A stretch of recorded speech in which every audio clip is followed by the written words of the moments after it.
Friedrich Nietzsche once walked out of a dinner party while someone was discussing the weather, not because he was rude, though many thought him so, but because he believed something profound, that every moment spent in shallow conversation was a moment stolen from true living.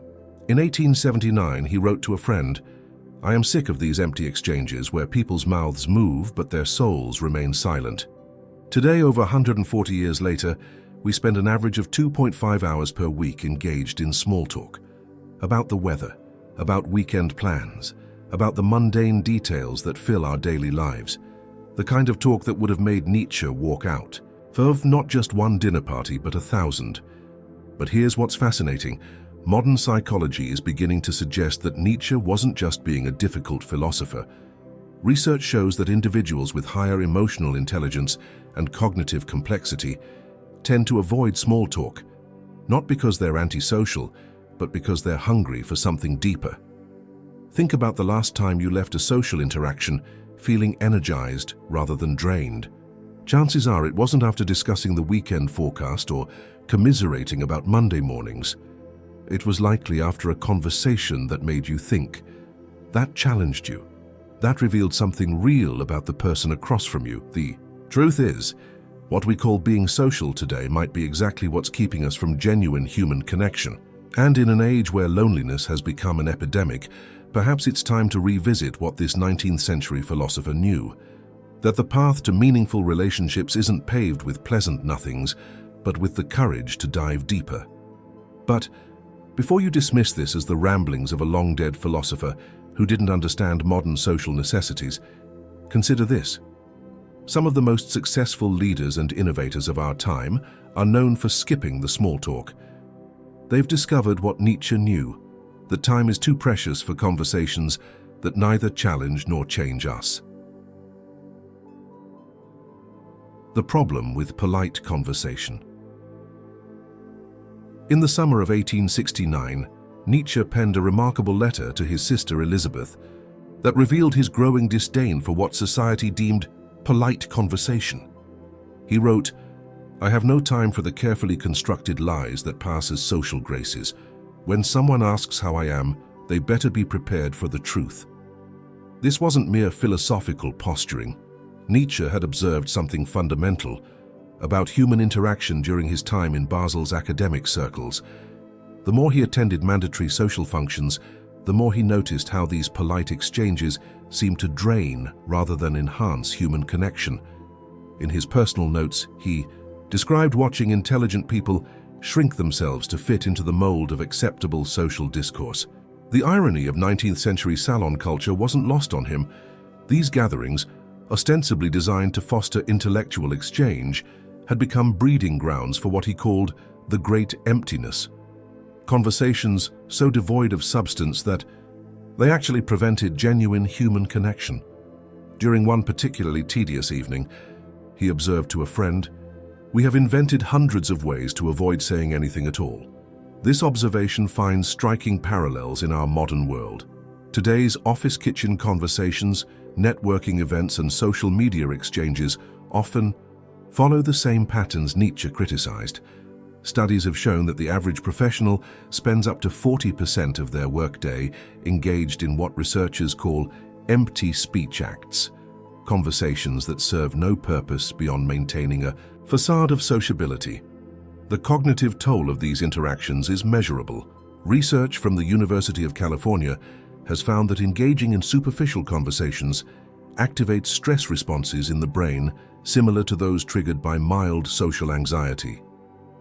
In contrast, deeper conversations stimulate areas associated with reward and pleasure, the same areas that light up when we eat good food or experience genuine joy. Nietzsche's critique went beyond mere complaint. He saw these polite exchanges as symptoms of a deeper cultural malaise, our fear of authentic human connection. People would rather speak forever about nothing, he wrote, than risk a moment of genuine revelation. This observation eerily prefigures our modern condition, where we've developed increasingly sophisticated ways to stay perpetually connected while avoiding genuine connection. The cost of this social pattern isn't just philosophical, it's practical. Modern workplace studies show that teams who engage in more substantive communications are 34% more productive than those who stick to superficial exchanges. The question then becomes not whether we should move beyond small talk, but how. The philosopher's alternative. What Nietzsche proposed instead of small talk was nothing short of a revolution in human interaction. His letters, personal journals, and philosophical works reveal a man who had developed a radical approach to human connection, one that modern psychologists are only now beginning to understand. His relationship with Richard Wagner serves as the perfect window into this approach. Their first meeting, as recorded in Nietzsche's journal, began with a 4-hour discussion about Schopenhauer's concept of will. No pleasantries, no careful social dancing, just an immediate dive into the depths of philosophical inquiry. Wagner later wrote that he had never met a young man who could so quickly cut to the heart of every matter. During his years as a professor in Basel, Nietzsche became known for his unconventional social habits. He would often invite students for what he called thought walks through the Swiss countryside. These weren't casual strolls. They were carefully orchestrated conversations designed to push past social conventions. One former student recalled, "He would ask questions that made you question everything you thought you knew. It was exhausting, exhilarating, and somehow more real than any other conversation I'd ever had." His friendship with Lou Andreas Salome further exemplified this approach. Their conversations, which often lasted entire days, ranged from the nature of love to the death of God. Those who witnessed these exchanges described them as almost uncomfortably intense, yet magnetic. Salome later wrote that Nietzsche had an almost frightening ability to turn every conversation into an exploration of the soul. But perhaps most revealing was Nietzsche's relationship with his sister Elizabeth. In their correspondence, he repeatedly urged her to abandon what he called the great emptiness of social niceties. "Every time you speak without saying what you truly think," he wrote, "you lose a piece of yourself. Better to risk offense than to live forever behind a mask of politeness." This wasn't merely philosophical posturing. Nietzsche had developed specific methods for deeper interaction. He believed that genuine conversation should begin with what he called dangerous questions, those that challenge not just opinions, but fundamental beliefs. He argued that true friendship could only emerge through intellectual confrontation, through the willing exposure of one's deepest thoughts and doubts. Yet Nietzsche wasn't entirely opposed to social graces. His later writings show a nuanced understanding of when to push for depth and when to respect social boundaries. He saw small talk not as inherently evil, but as a dangerous comfort zone that people rarely moved beyond. The key, he believed, was developing the wisdom to know when to break through these superficial patterns. His own social circle, though small, was marked by extraordinary depth of connection. Those who knew him intimately spoke of conversations that would fundamentally alter their worldview. One friend noted, "To speak with Nietzsche was to risk changing entirely. It was terrifying and liberating in equal measure." This alternative approach to human interaction wasn't just about having better conversations. It was about using dialogue as a tool for mutual growth and transformation. In an age where authentic connection seems increasingly rare, Nietzsche's method offers us not just a critique of small talk, but a practical path towards something more meaningful. Historical evidence and cultural patterns. The aversion to shallow conversation isn't unique to Nietzsche or our modern era. Ancient Greek symposiums, far from being mere drinking parties, were structured around profound dialogue. Plato's records show these gatherings banned discussion of weather, business, or daily trivialities. Instead, participants were required to engage in philosophical inquiry, with designated topics ranging from the nature of love to the meaning of justice. Medieval monasteries maintained a similar tradition. The Desert Fathers, early Christian monks, practiced what they called soul-speaking, conversations specifically designed to bypass social niceties and address deeper spiritual and philosophical concerns. Their records show a striking similarity to Nietzsche's approach, with one monk writing, "Better silence than words that do not transform the soul." The Renaissance saw the emergence of salon culture, which initially followed these depth-focused traditions. In 16th century Italy, Florentine gatherings hosted by the Medici family were famous for their intellectual rigor. However, by Nietzsche's time, these salons had largely devolved into what he criticized as theaters of politeness, exactly the kind of superficial social spaces he despised. This historical pattern reveals something crucial. Societies tend to begin with a commitment to meaningful dialogue, but gradually drift towards superficiality. The French salons of the 18th century started as centers of philosophical and political discourse, but eventually became known more for gossip and social climbing. This transformation was so complete that by the 19th century, the ability to maintain pleasant, meaningless conversation had become a mark of social status. Cross-cultural studies reveal fascinating variations in this pattern. Japanese culture traditionally incorporated moments of meaningful silence into conversation, viewing them not as awkward pauses, but as essential spaces for reflection. Finnish social norms still today place higher value on silence than small talk, with one Finnish proverb stating, "Those who know do not speak, those who speak do not know." The Bedouin tradition of coffee gatherings, kawa, historically emphasized storytelling and poetry over casual conversation. These gatherings, which could last hours, required participants to contribute meaningful narratives or insights rather than engage in casual chatter. This historical and cultural evidence suggests that Nietzsche's critique wasn't merely personal preference, but rather an observation of a broader pattern in human society. As civilizations become more polite, they often lose the depth that characterized their earlier dialogue traditions. His call for a return to meaningful conversation can thus be seen not as a radical innovation, but as an attempt to reclaim something human societies have repeatedly developed and lost throughout history. Modern applications. In today's corporate offices, conference rooms, and Zoom calls, Nietzsche's critique of small talk finds new relevance. The average office worker spends nearly 3 hours per week in what management researchers call empty communication rituals.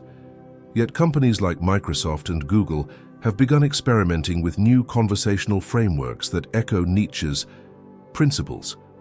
At Microsoft's Redmond campus, teams have implemented deep work conversations, structured dialogues that bypass traditional small talk.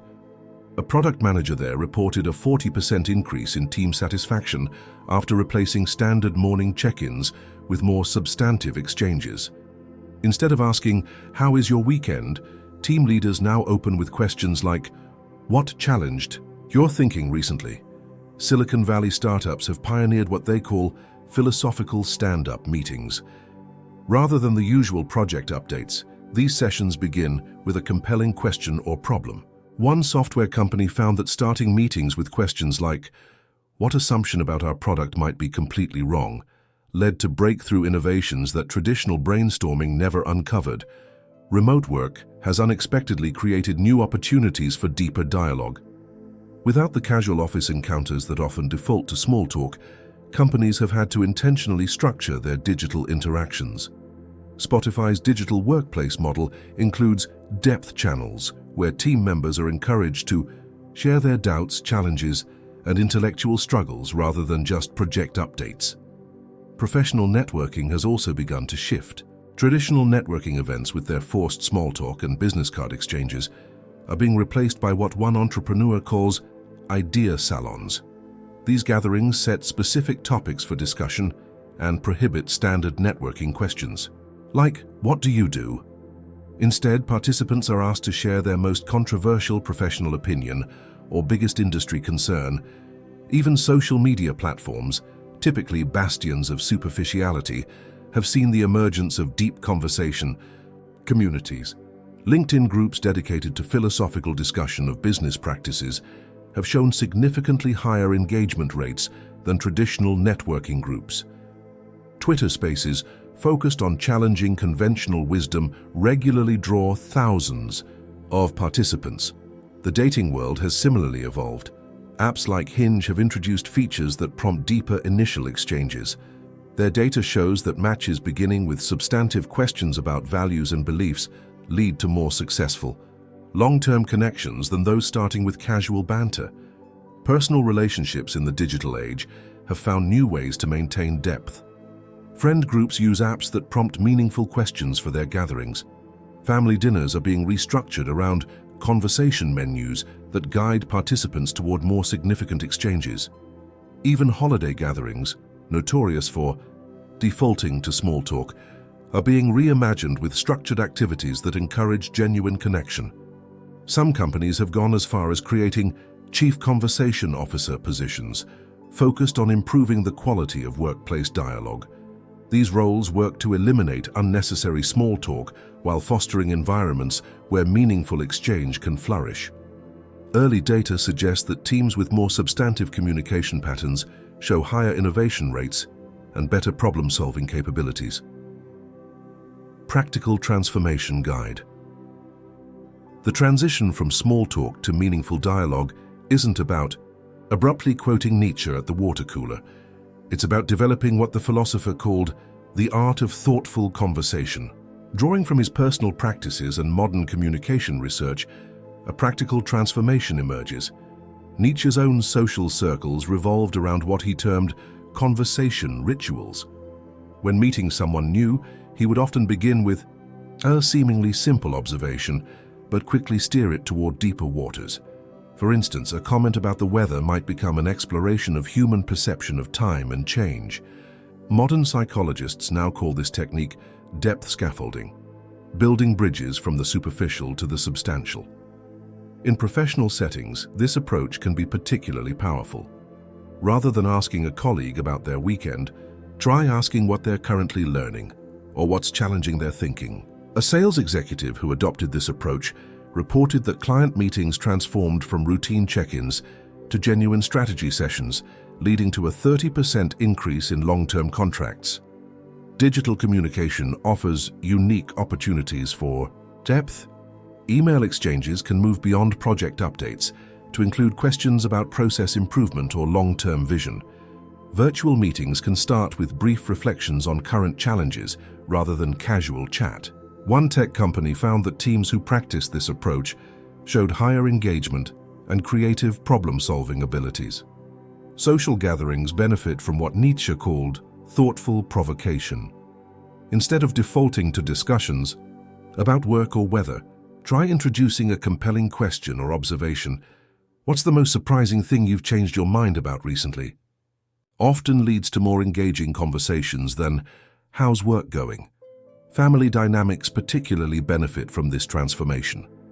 Holiday gatherings, often breeding grounds for superficial exchange, can be reinvented through structured depth. One family reported stronger bonds after introducing question bowls at dinner. Each person draws a meaningful question to discuss. Their tradition began with basic questions, but evolved to tackle deeper topics as comfort grew. Friendship circles can adopt philosophical game nights, where conversation itself becomes the entertainment. Rather than discussing TV shows or gossip, friends explore each other's perspectives on life's bigger questions. A group in Seattle that adopted this practice found their friendships deepening significantly over 6 months. The key principles for transformation include: start with observation, not questions. Notice something specific about the present, moment or shared experience. This creates an authentic opening for deeper dialogue. Follow genuine curiosity. When someone shares something, focus on what truly interests you about their response rather than social scripts. Embrace productive silence. Nietzsche noted that meaningful conversation requires comfort with pauses.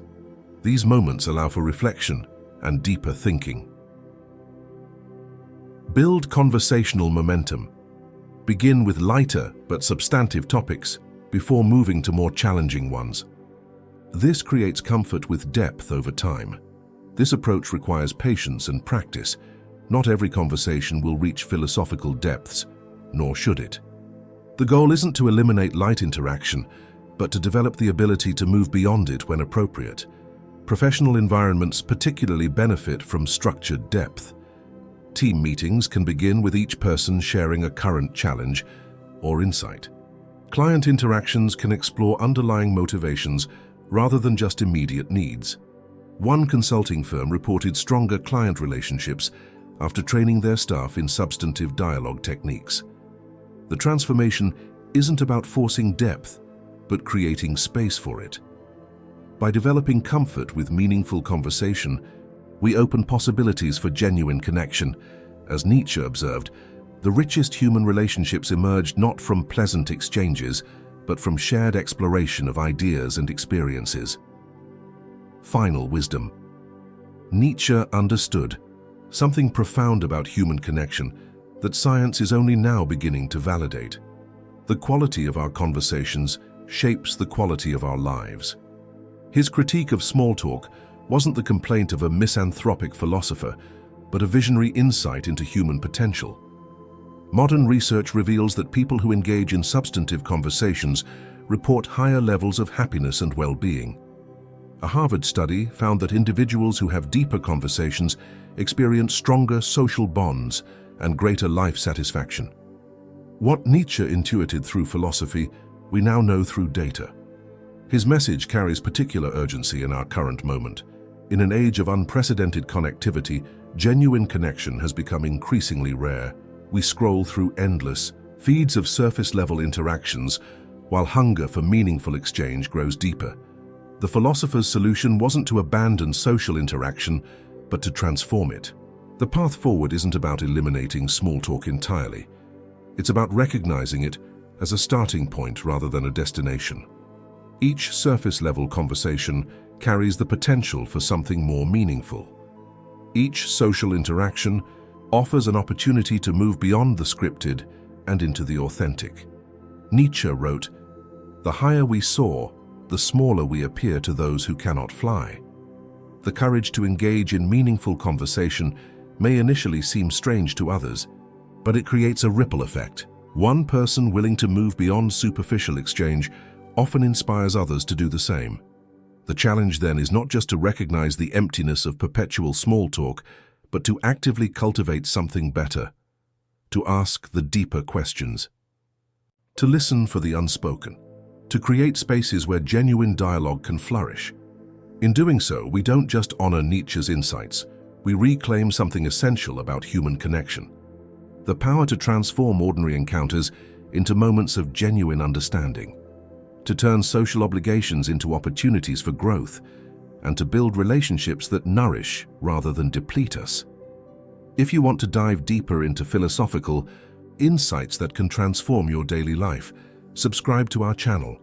Next, we explore how ancient wisdom can solve modern problems, offering practical strategies for deeper living and meaningful connections.